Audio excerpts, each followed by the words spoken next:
Voici 4 pronostics pour les top matchs Europe de mardi et mercredi. On parle ici de football et de pronostics. Si tu aimes le contenu, n'oublie pas de liker la vidéo. Et si tu veux des pronostics tous les jours, rends-toi immédiatement sur mon groupe Telegram. Je te mets le lien en bio. On est déjà plus de 65 000 personnes à se régaler au quotidien. On commence mardi soir avec un gros choc en Première Ligue. Chelsea, qui vient de se séparer de son ancien coach, du coup Graham Potter, affronte Liverpool, récemment battu 4-1 sur la pelouse de Manchester City. Bref, deux clubs qui réalisent une mauvaise saison en championnat et qui doivent à tout prix retrouver le goût de la victoire. Seulement 4 petits points séparent ces deux clubs. Liverpool est 8e alors que Chelsea est seulement 11e du classement. Victoire impérative pour chacun. C'est pas évident à pronostiquer comme genre de match. Je me souviens bien de l'aller, il y avait eu 0-0. C'était un match très pauvre en occasion. Et si je pense que Chelsea est la meilleure équipe du point de vue individuel, le manque de sérénité et de confiance lié au dernier résultat peut peser dans la balance. Je vais somme toute aller sur une victoire 1-0 des Blues à domicile. Les 3 autres matchs sont mercredi soir et on commence avec la première demi-finale de Coupe de France.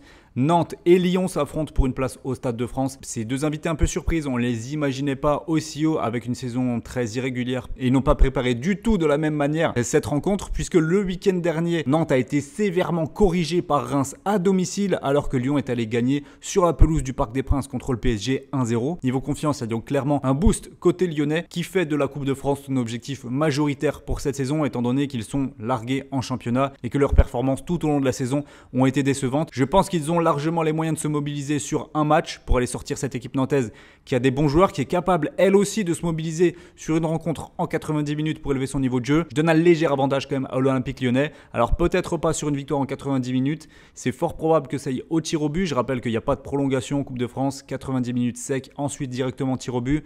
Je vois le match nul, un but partout et la qualification des Lyonnais en finale au tir au but. Manchester United affronte Brentford en Première Ligue. Deux équipes bien classées. Manchester est 4e au classement mais reste sur 3 matchs sans victoire et même 3 matchs sans marquer le moindre but, c'est inquiétant. Alors que Brentford est 7e et réalise une excellente saison, on les attendait pas du tout à ce niveau. Ils ont perdu seulement 5 matchs de Première Ligue. En oubliant les quelques derniers matchs de Manchester United, on peut quand même dire que leur saison, elle est belle du point de vue du jeu. Ils ont véritablement renversé la tendance alors qu'on les donnait pas franchement partant pour une saison réussie. Je pense qu'ils vont retrouver de l'efficacité et de l'allant offensif. Ils ont perdu qu'une seule fois de cette saison dans leur stade et je les vois s'imposer 2-1. Et on termine avec la demi-finale retour de Coupe du Roi. Le Barça s'était imposé à Madrid il y a quelques semaines 1-0. Est-ce que les Madrilènes vont pouvoir renverser la tendance? C'est une possibilité. En tout cas, les deux clubs se sont très bien préparés avec de larges victoires 4-0 et 6-0 le week-end passé en championnat. Il y a quand même pas mal de blessés du côté du Barça qui me font penser que si le match devient un petit peu chaud, un petit peu tendu et que ça se joue sur des détails, eh bien ces détails peuvent compter.